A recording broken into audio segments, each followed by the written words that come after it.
I cannot tell you how excited I am to read a quote like this from CDPR, as it is something that this is a sentiment that I have expressed over and over and over about this company.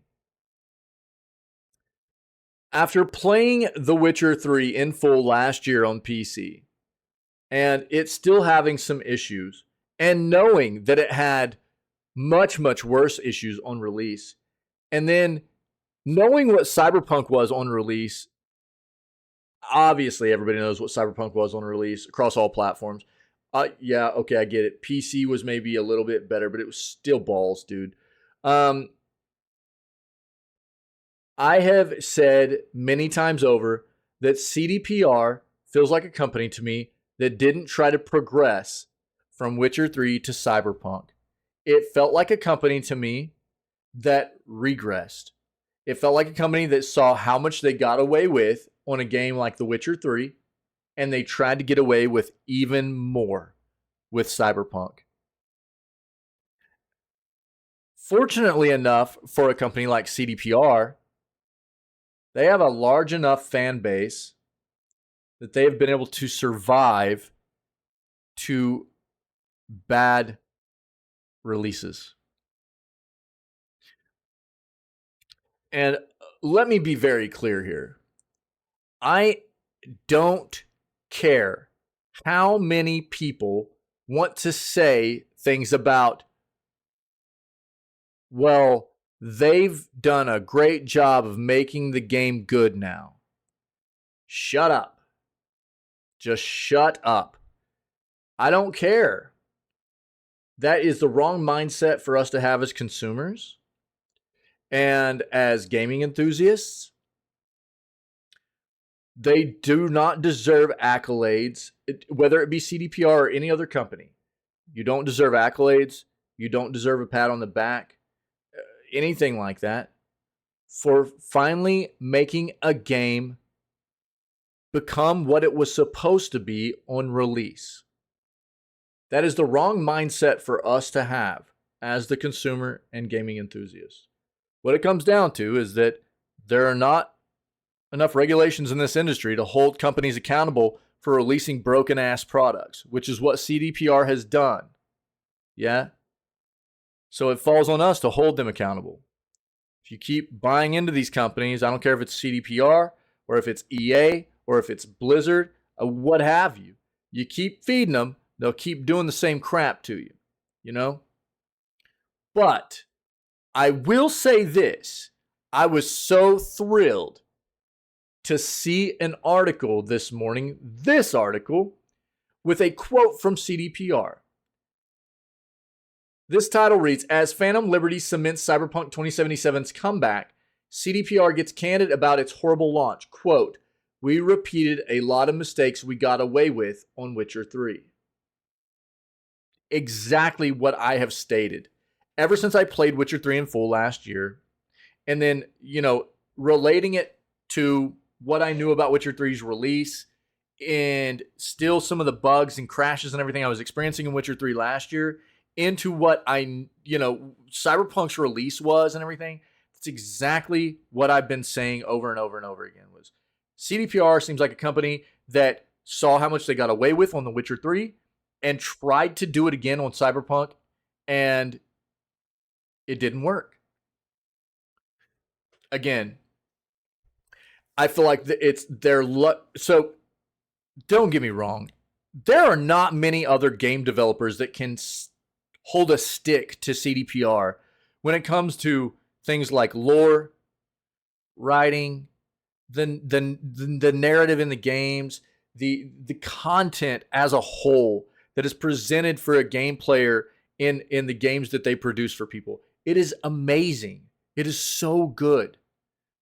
But it still is not acceptable for a company to hype up, promote, market games, and get 13 million people, Cyberpunk 2077, get 13 million people to buy into a game, pre-order, and on release, and make them pay for it when it's a broken piece of trash. That's not acceptable. That's a terrible company that does that kind of thing to its consumers and its fan base. And there are a lot of people out there that are fans of CD Projekt Red, and they're blind to that fact. Just like there are a lot of people out there that are fans of many other companies that are blind to the scummy things that they'll do to you. But it doesn't change the facts of the matter. If a company is going to make you pay the price for their downfalls, they don't deserve to be supported. But they have at least gotten a little bit of my respect back with this quote. For recognizing and copping up to the fact that they, in fact, have done exactly what I've been calling them out for. This at least gets them a little bit more respect from me. And now what I need to see, and I'm going to read this article next. Now what I need to see from CDPR. And look, let me say this. Phantom Liberty apparently is a banger. This DLC is very good. But what is it about CDPR releasing games, the base games, in a terrible state, and then coming up with the DLC expand? I mean, let's be fair. These DLC, it's not just DLC. It's not just normal DLC. These are expansions, right, that they come out with. It's large pieces of content, you know? And not only is Phantom Liberty a massive expansion for this game, but they've upgraded even just the base Cyberpunk game greatly with this release.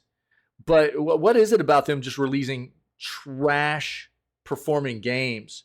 And then, you know, on the back end, they come out with these great expansions and everything, you know? I need to see CDPR progress. We know they've got like 3 Witcher games in the makings right now, right? Polaris, I think, is the code name for the next Witcher game coming. I need to see them. I don't expect any game to be flawless on release. I don't expect that. But I also expect it to be playable. You know? I don't expect for people to feel like they're being cheated out of their money.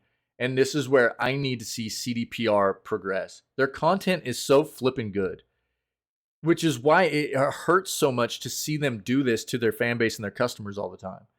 You know, of releasing broken products. They are a business creating a product for a consumer, and their products are broken. Most other industries in the world, you don't get away with that stuff. They've been able to survive it because the regulatory parts of this industry just aren't in place.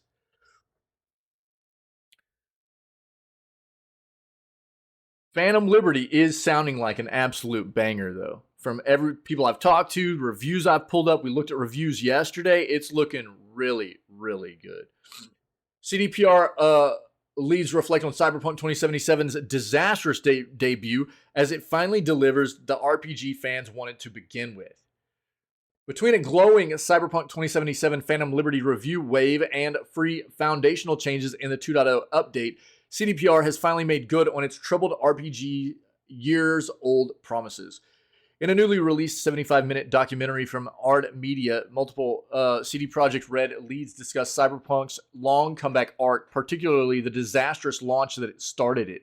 The most enduring and damning moment of the launch is still probably Sony's decision to not only refund unhappy buyers, but totally remove the game from the PlayStation Store. Such was the game's disrepair. When you're very high, the fall is very painful, says Quest director Powell Sasko. For me, Phantom Liberty is the final word that we can say, and we can show basically what we want it to be, what we actually really wanted players to feel, what we wanted to give them, what the game was supposed to be. I can try to explain what went wrong, he says, elsewhere in the documentary. I don't think one person has a complete comprehensive view of everything that went wrong. One thing that we just had too little time. Then you you don't release it, dude. I mean, you don't make the consumer pay the price because you had a bad timeline. That's not fair, dude.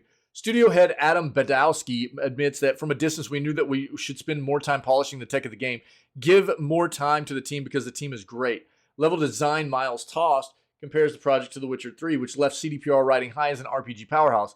Not like The Witcher 3, where we did the third part, he says.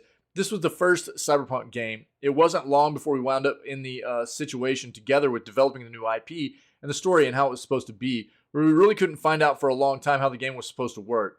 What is Cyberpunk 2077 anyway?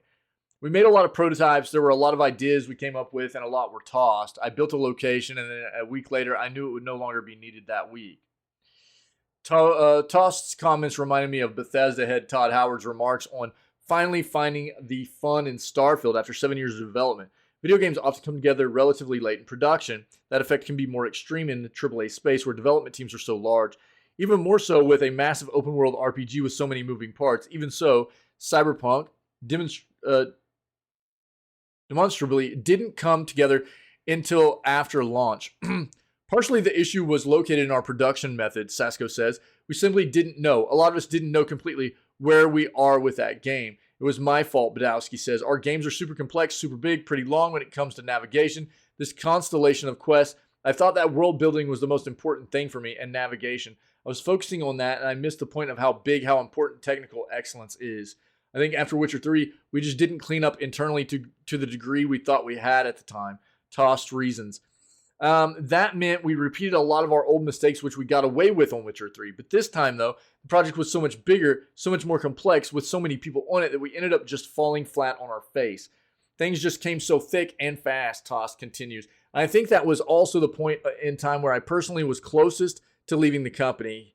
He's not alone in this. Other CDPR staff featured in the video say they considered leaving the company in the fallout of Cyberpunk's launch, while others say they felt motivated to batter down the hatches and fix the game.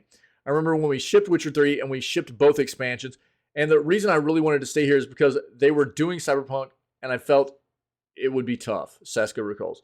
The fact that I felt it's going to be difficult really made me want to do it. After the launch, when not everything went as we wanted, it was really difficult. Yeah, look, man. I say this all the time as well. I will never, ever, ever try to convince anybody that making video games is an easy thing. I don't think it is. I think it's very, very difficult. I think that it takes a lot of very good, intelligent people to make a video game, a good video game. There are a lot of moving parts. It takes great communication between the different, sections where divisions working on the game. It takes amazing project planning because of all the different things that have to come together to culminate in a great video game from big developers, right? But nobody will ever be able to convince me that releasing a game that is so obviously not ready to be released is an okay thing. These are businesses making a product for us as the consumer. And everybody that works at CDPR knew that game wasn't ready. They knew that game wasn't ready. There's absolutely no way that they were playing that game and went, yeah, this feels good. Push it. They knew they were going to make the consumer pay the price. And they are not the only ones that have done this. It's just one of the most modern. One of the problems is they are the example used as in modern gaming for a terrible performing release, where like No Man's Sky is more the modern example of unfulfilled promises for content on release. Those are some of the two examples you'll see all the time on both sides of that coin, right? In modern gaming. And it's a situation where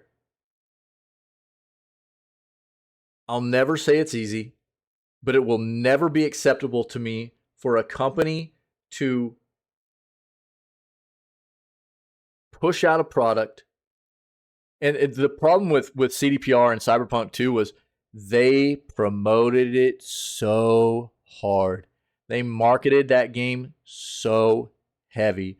That's probably one of the reasons they felt like they couldn't delay it. They weren't willing to bite the bullet.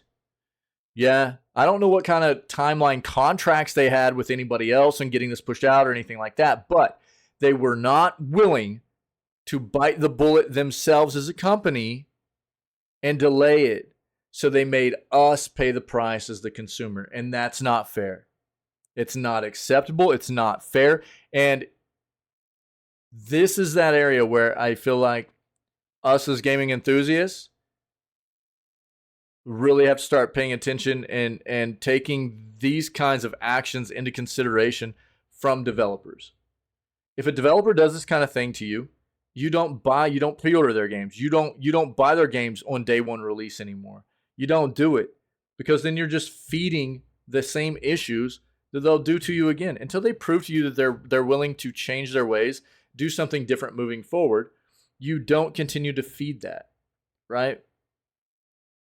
As opposed to a AAA company or any developer really that has shown you a track record of doing good things, then it's, understandable to buy into their products on pre-order or release or whatever.